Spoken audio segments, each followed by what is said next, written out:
there are three primary reasons for a boycott. One, to awaken a political consciousness. Two, for financial pain of Israel and a certain industry. And three, because you're trying to make or change public opinion about the state of Israel. It's important not to get those three objectives confused, because that's where the boycott goes wrong and Muslims give up. So let's go through this one at a time and try to debunk some of the myths around a boycott, or at least explain it more clearly. So let me explain. Number one, political consciousness. Why a boycott initially is so important is when a young person says, I'm not going to buy a certain product, they make a political stand, and they make a conscious stand, and it awakens them to some form of action. Remember, most of their lives they've been taught that they can make no difference whatsoever for the suffering of their people, and all they should do is dua, and that's the only thing that they can possibly do. And you hear Muslims time and time again say, well, what can we do, brother? All we can do is dua. It's a pacified, defeated kind of colonial mindset. Well, a boycott is a physical, conscious refusal to buy something. So it's a kind of act, and that act says something in the mind of that young person that you are making a stand.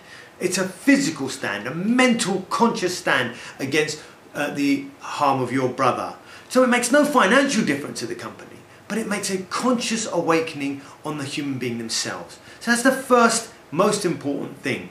The second thing is, what happens if you want to make a wider consciousness amongst the Muslims? So you boycott something and you want to make other people more conscious, make them make the first step towards an active type of Muslim rather than a colonial defeated Muslim. And you're using boycott as a kind of vehicle for that. Very simple. Don't fall into this trap, which is what all kind of boycott kind of activists do, which is, get a list of about 5,000 companies, all of them everyday companies that everyone goes to, and say, look, here's the boycott list, don't buy from any of these companies. You're making it so hard that you defeat the very object of it. Remember, the object isn't to financially crash the Israeli system, because you boycotting is never going to achieve that. What you're trying to do is understand your objective. Your objective is to wake people up to make a political first step. And from the first step comes a second step, comes a third step, and you will have an active Muslim. So here, what we're saying is simple. If you want to make it on a wider scale, do two things. One, make it easy. And two, make it targeted. Don't have 50 companies they have to boycott.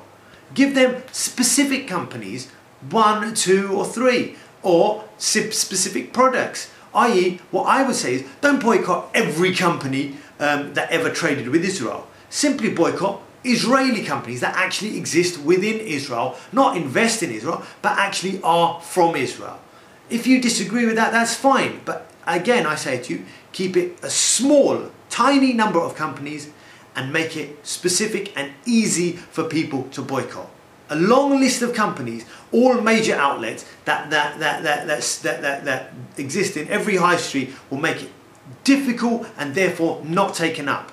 Your 1% of activists that are currently boycotting will always remain 1%, because some idiot produced a list of 50,000 companies that trade with Israel and didn't realise that the objective wasn't to have those 1%, somehow financially crash the system. It was simply to wake people up and make them make a first step.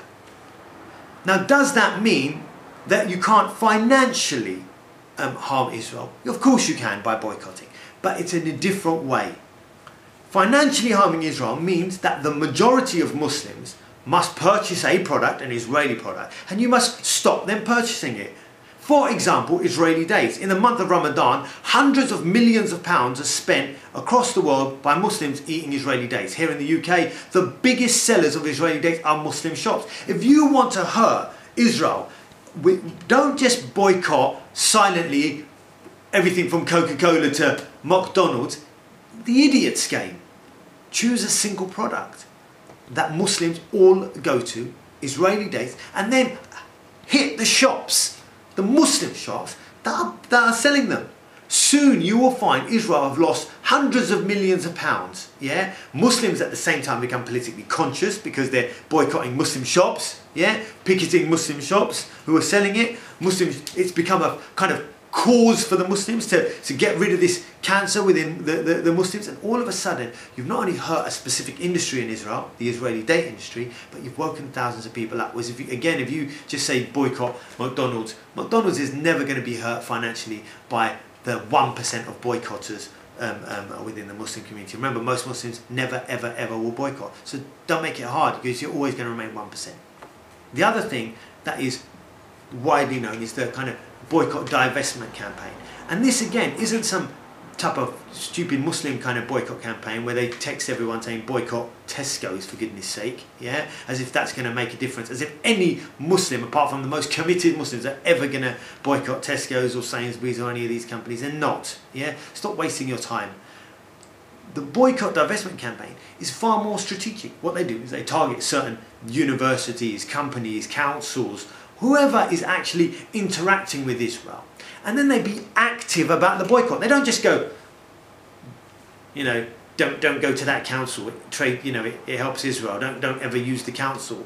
They go and lobby the council. They go meet councillors. They go, picket. They go protest. They do sit-ins. They make that company's life difficult, and they basically make that company a pariah, a kind of vilify the company, destroy its public image, which is harmful to that company. And they don't do it just by boycotting it, by silently, refusing to shop there. They actively go there, they picket, they sit in, they lobby, they meet the directors.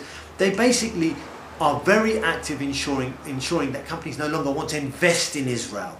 Yeah, no longer want any interaction with Israel. They show those, the shareholders what crimes Israel are committing. See the big difference between that kind of divestment campaign, yeah, and what Muslims do: text each other, go, don't buy from any shop in the high street because all of them are Israeli.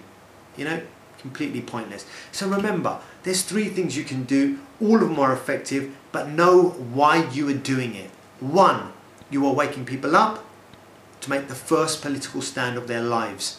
2, if you want to hit them financially, target a specific product. Excuse me. And 3, most importantly,